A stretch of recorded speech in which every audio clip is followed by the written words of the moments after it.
ईश्वर की कल्पना से अधिक मोहक, मधुर, प्रिय, उदात्त और सहज कल्पना नहीं है कोई। उससे अच्छी कोई कल्पना नहीं हो सकती, उससे अद्भुत कोई उन्नत विचार नहीं हो सकता, उससे अधिक श्रेष्ठ कोई स्मृति नहीं हो सकती। इसलिए कभी किसी की याद आए तो उसे भी याद करो, कोई कल्पनाओं में बसे तो उसकी भी कल्पना करो, कुछ विचार कर रहे हो तो उसका भी विचार करो, कुछ व्यवहार कर रहे हो तो उसके निमित्त भी व्यवहार हो, कुछ संबंधियों का संसार रच रहे हो तो एक वो भी संबंधी है, कुछ अपनों की गणनाएं हो तो एक वो भी अपना है, कुछ लेन देन करो तो उसे साथ रखो, वाणिज्य व्यापार में और किसी भी प्रकार के विचार में उसे रखो। कंस के हाथ से फिसल गई वो कन्या और ये कहकर अंबर में उड़ गई, अरे मूढ़ जड़, वो अयोनिज है,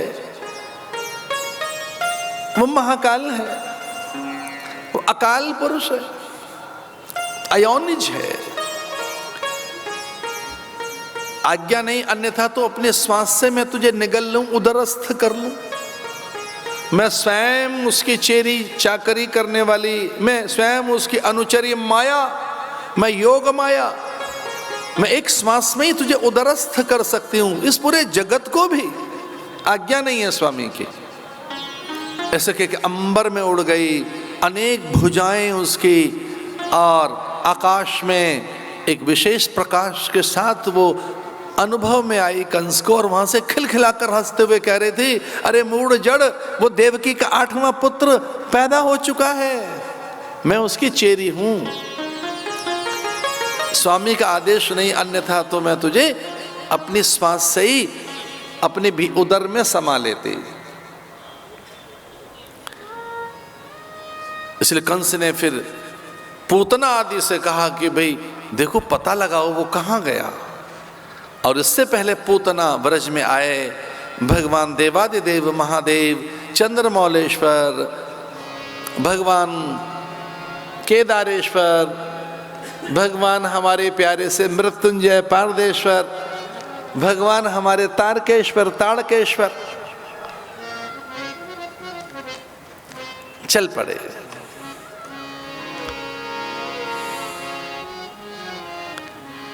उन्होंने कहा पार्वती तो है नहीं, वो तो कब की गई सेवा में, रमा के साथ, ब्रह्माणी के साथ, महादेवियों को लगा के वेश बदल कर चल पड़े। इसलिए गुजरियां बनकर, जाट छोहरियां बनकर, किरात कन्याएं बनकर, भील बालाएं बनकर, अहीर यादव कुल कन्याएं बनकर वे वहां पर पहुंच गईं। कैसा उनका शील, संयम, सदाचार, कैसी अद्भुत उनकी नैतिकता, उनका पावित्र, उन्हें देखकर ही समाधि से लग जाती। वो एक बार देख लें तो समाधि लग जाए। वे जाट छोहरियां हैं क्या? वो किरात कन्या, भील बालाएं, यादव कुल कन्या, अहीर बालाएं हैं क्या वो? ना ना ना, उनमें देव प्रकट हो गए, उन्हें महादेवियां जागृत हो गई। न जाने कितने ऋषि मुनि उनमें प्रकट हो गए। इनके नेत्रों से देखेंगे, इनके हाथों से सेवा करेंगे। चल पड़े उसी लोभ के अधीन महादेव देवादिदेव महादेव का आगमन। किस लिए? कि प्रथम अधिकार हमारा है भगवान के दर्शन करने का। देवादिदेव महादेव ब्रज में गोकुल के उस द्वार पर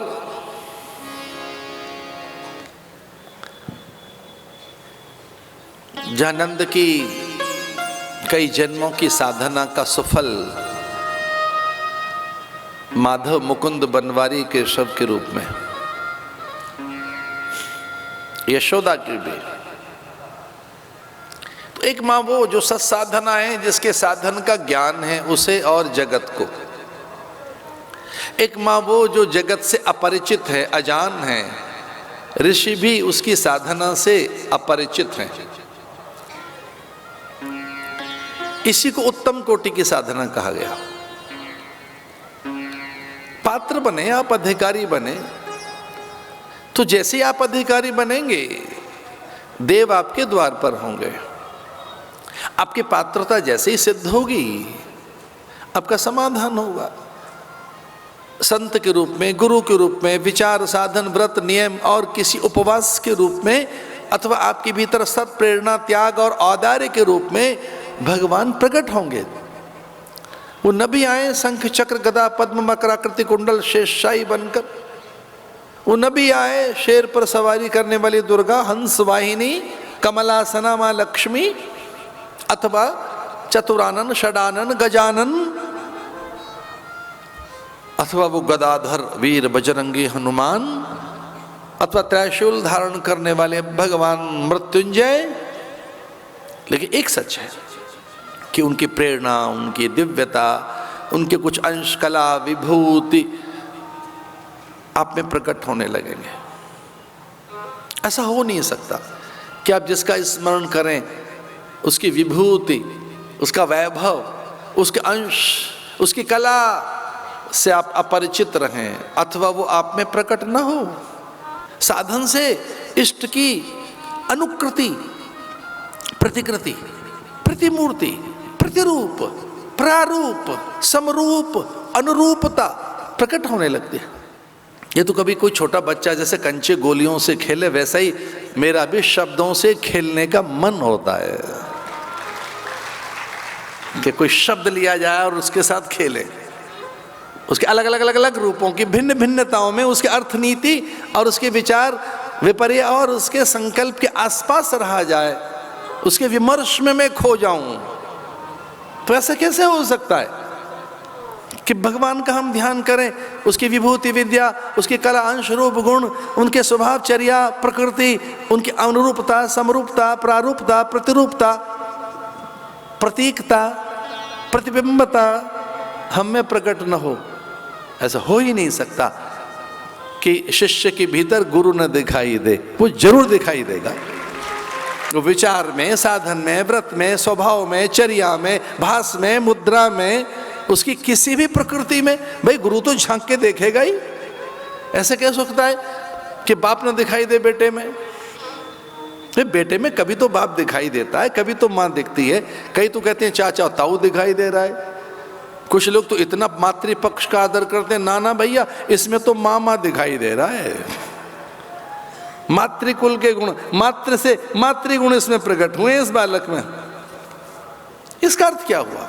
इसका अर्थ है कि जिनके अंश हैं हम, जिनकी प्राण सत्ता, वीर सत्ता, नाद सत्ता है हम, चूंकि दो प्रकार के संतान होती हैं, एक है बिंदु से प्रकट होने वाली, एक है नाद से प्रकट होने वाली।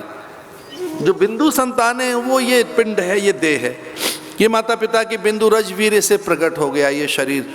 पर एक है नाद की संतान, मंत्र की, मंत्रमयी संतान, हम उनके हैं। तो वो जो हमारे गुरु हैं अथवा हमारे गुरुओं के गुरु भी जो हमारे देव हैं, जो हमारे इष्ट हैं, उनके अंश हम में हैं। तो साधन के बाद वो अंश हमारे हम में से प्रकट होने लगते हैं। हमारी स्वभाव, चर्या, भास, मुद्रा, प्रतिरूपता हम में प्रकट होने लगती है। अनुरूपता, समरूपता, हम वैसी अनुकृति, प्रतिकृति बनने लगते हैं।